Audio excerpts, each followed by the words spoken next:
Je ne participerai sûrement pas à la manifestation de demain. Je pense que c'est une erreur. Je pense que ça n'apportera aucun apaisement à la situation.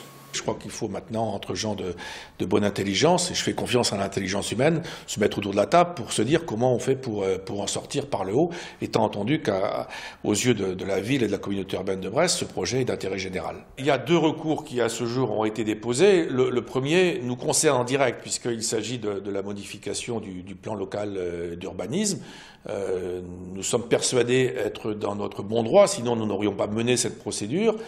Mais en bout de course, dans un état de droit, c'est le juge qui tranche. La question, et on revient à la question de l'urgence, c'est est-ce que le club a X mois à attendre avant d'avoir une issue possible. Le président du Stade brestois a fait, je crois, une ouverture qui est de dire on divise le projet par 2, on ne fait que l'aspect centre de formation, on laisse de côté l'aspect centre d'entraînement et on respecte de ce fait les zones dites sensibles, c'est-à-dire la zone humide et le chemin où il y aurait l'escargot dit de Quimper.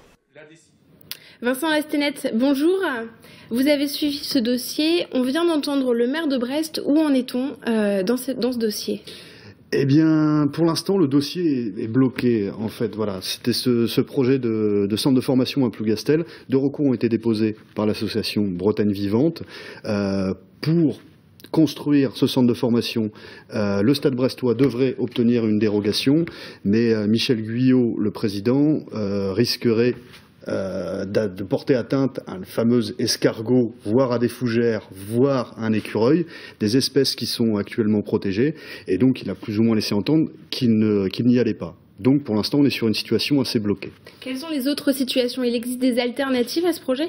Alors il existe certainement des alternatives. On attendait particulièrement l'intervention de François Cuyandre sur plusieurs questions, notamment est-ce qu'il y a des terrains, des autres terrains sur le territoire de la collectivité pour construire ce centre.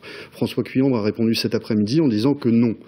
Il existe du foncier, mais ça prendrait en fait un délai d'au moins 1 an pour le rendre utilisable par le Stade brestois.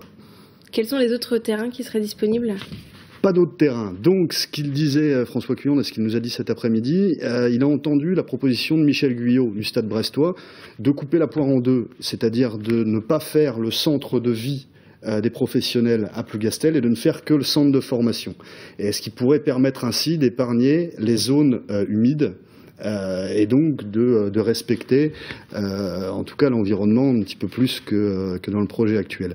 Reste à convaincre Bretagne Vivante de stopper ces recours et c'est un peu ça qui va se jouer dans les jours à venir, c'est-à-dire que François Cuyandre se propose d'organiser une table ronde avec le Stade brestois, avec Bretagne Vivante et d'essayer de trouver une solution avec Bretagne Vivante.